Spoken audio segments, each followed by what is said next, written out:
Hello everybody. Today we're going to be going over the different types of pitches in OOTP and how they interact with pitchers. So essentially, I have made a tier list for every different type of pitcher. 4+ pitches, 3-pitch pitchers, and 2-pitch pitchers. Since 1-pitch pitchers do not exist. And 4+, the interactions are pretty similar, pretty much no matter what. So one thing to keep in mind is that the way pitches interact with pitchers is going to be actually pretty important for how they perform overall. So I'll explain more specifically as we get through the tier list, so there's some amount of dramatic effect as we go.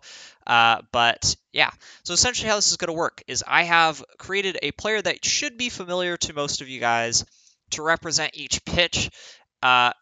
There are the different tiers, of course, which separate the quality of the pitches. But then within each tier, pitches that are further to the right on each tier are going to be better as well. So I've separated pitches within each tier to help add a little bit more clarity on top of that for how they work. So we're going to start with Mariano Rivera, who represents the cutter in D tier. Now with 4-pitch pitchers, which is the first tier list here, the cutter is not very effective. So pitches are essentially going to influence 3 things, like just about everything else on a pitcher: strikeout rate, home run rate, and walk rate. The cutter is bad for home run rate. It is going to be one of the weakest home run prevention pitches in the game, and it's not very strong for strikeout rate, so it just really doesn't do too much for a 4-pitch pitcher. The one thing it has going for it, the cutter, period, is that it will reverse your splits a little bit. So if you're a right-handed pitcher, you're better versus left-handed batters. If you're a left-handed pitcher, you're better against right-handed batters. Since this is generally going to be who you're weakest against, this will allow you to neutralize some of those weaknesses and make you a more effective all-around pitcher. A cutter's nice to have, but it's just not really a great pitch all around. And something I also should mention here, there is no such thing as a pitch that is bad to have. Even if you have a 1 out of 250 in the editor rating cutter on a 4-pitch pitcher, it's still better than not having that cutter and being a 3-pitch pitcher, for example. It's just a matter of which pitches are better than others. All right, with that, we're going to move on to our C tier here, which is going to be represented by 3 guys, and you're going to notice a lot of fastballs towards the bottom of this list. On the left, the worst C tier pitch is Nolan Ryan and his fastball. We then have Brandon Webb and his sinker, and Roger Clemens and his splitter. So the fastball is still a very high ceiling pitch. As the fastball gets stronger, as your velocity goes up, and as your movement and ground ball percentage go up to some degree, the fastball will still become more effective and strike out a large number of batters. The best pitchers still probably have a good fastball. It's pretty important to being an extremely high strikeout pitcher.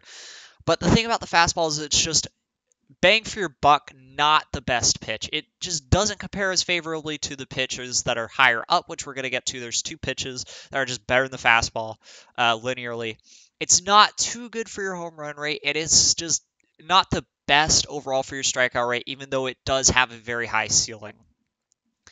Now, the sinker is going to be an interesting pitch in the way that it interacts with pitchers. It does lower your ground ball, or your home run rate, I should say.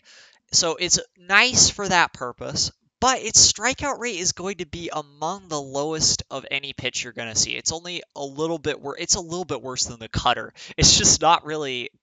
If you have a sinker, you don't have it to strike a whole bunch of guys out, generally speaking. It's there to help you limit home runs a little bit better and just round out your arsenal. And then lastly, we have the sinker for Brandon Webb, splitter for Roger Clemens. The splitter is essentially the same as the sinker, though, for 4-pitch pitchers. The two don't really have too many different interactions. The splitter does start to separate itself from the sinker and become better with fewer pitches on you, but at this point, it's just going to slightly decrease your home run rate. It's a little bit better as a strikeout pitch for a 4-pitch pitcher, but it's just not all that much better. It's just okay, ultimately. So these 3 pitches in the C tier, they're not bad, especially the fastball with a really high tier can be a powerful pitch, but they're just not that great.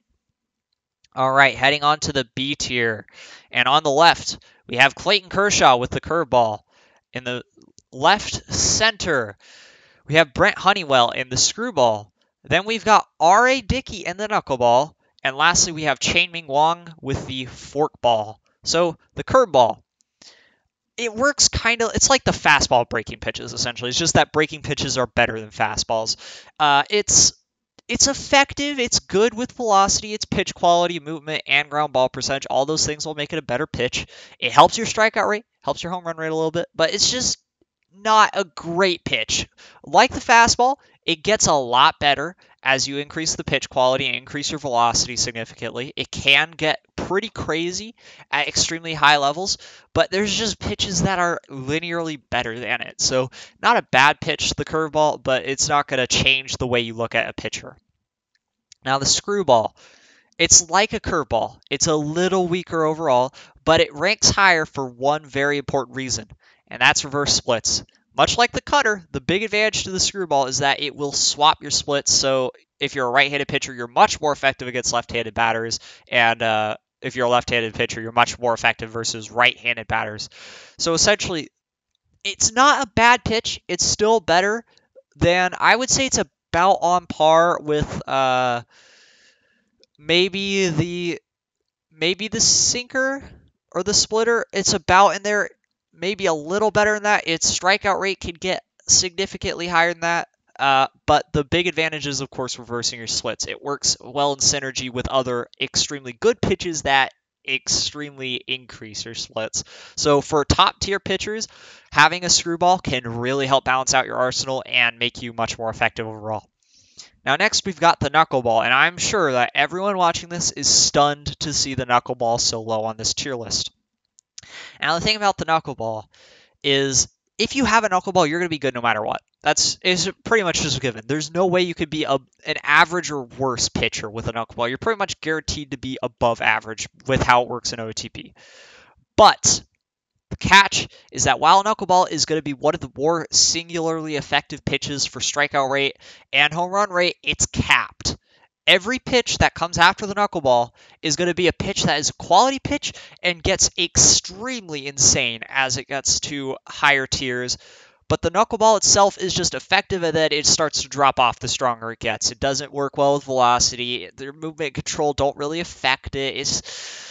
It's not a super important pitch in terms of for elite pitchers, it's not going to make you too much better. With 4+ pitch pitchers, having a knuckleball isn't that much better than having something else unless you're really weak. And the last pitch in the B tier is the forkball. Now, this pitch is probably the most underrated pitch in OOTP.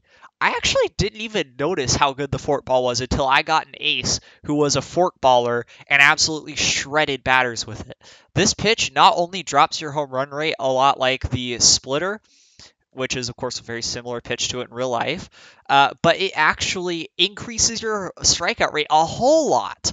When you have a lot of pitches, the forkball is just insane at higher tiers. It's busted. It does so much for a pitcher's strikeout rate. In fact, for really good pitchers, the forkball probably ups itself to A tier above the next two pitches, which are the changeups.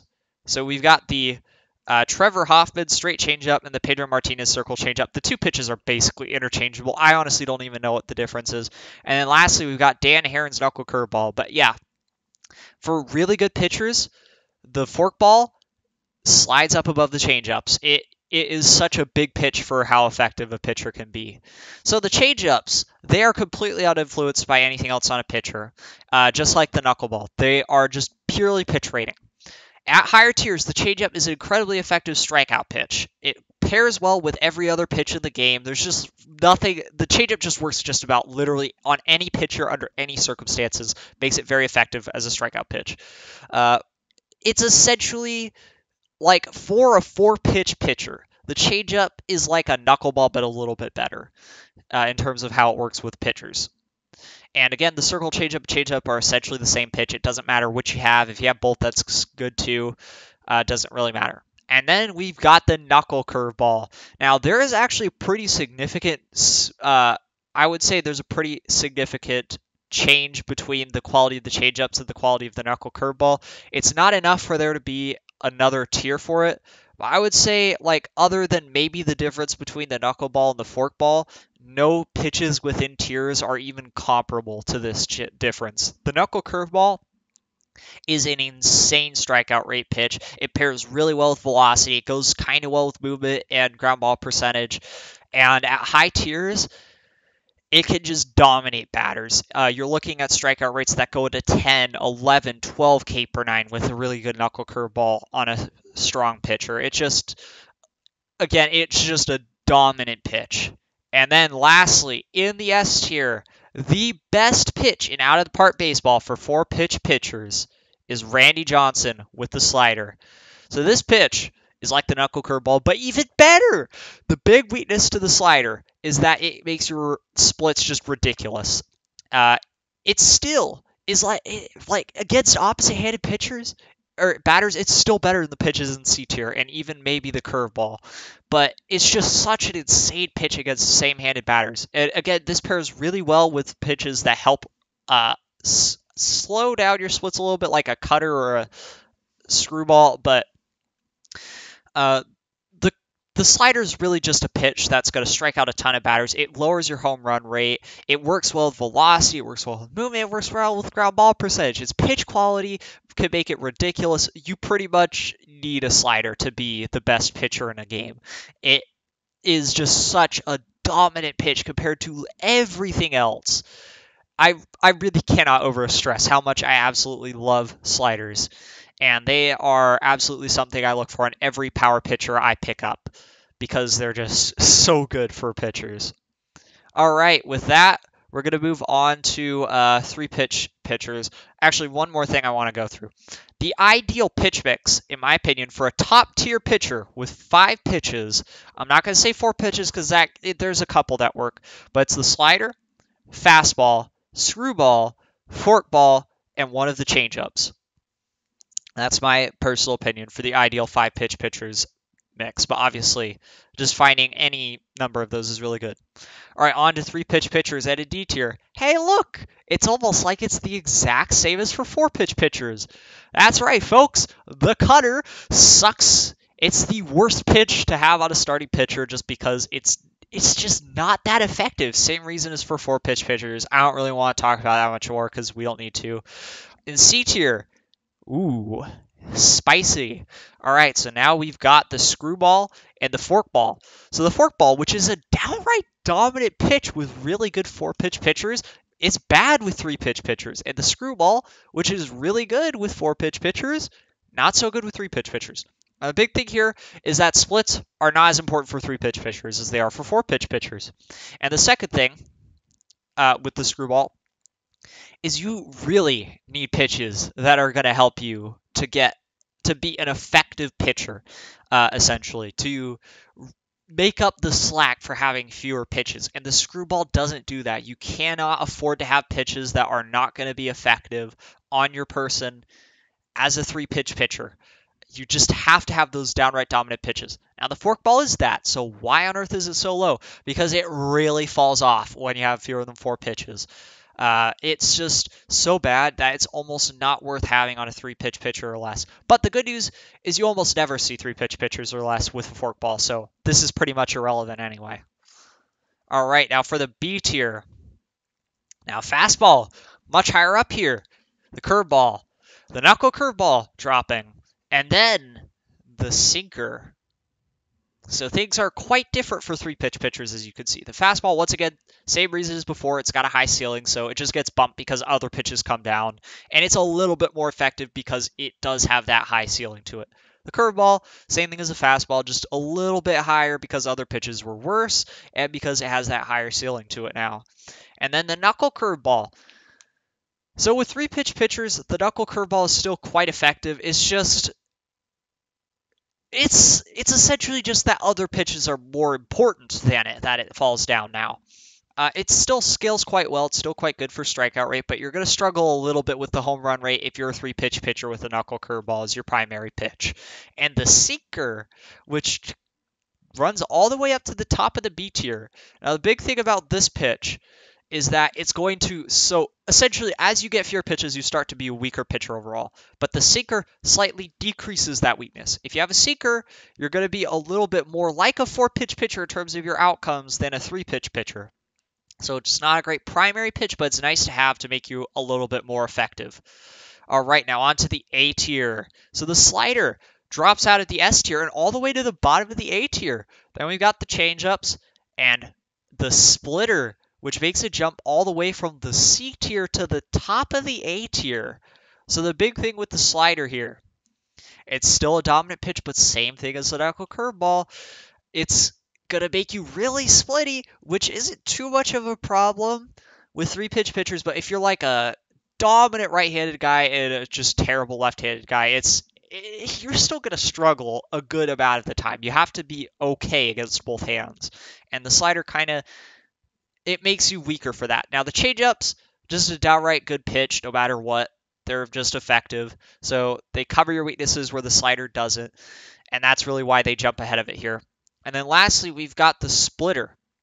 So the splitter is going to cover your weaknesses as a 3-pitch pitcher even more than the sinker. This makes you essentially close to as good as a 4-pitch pitcher.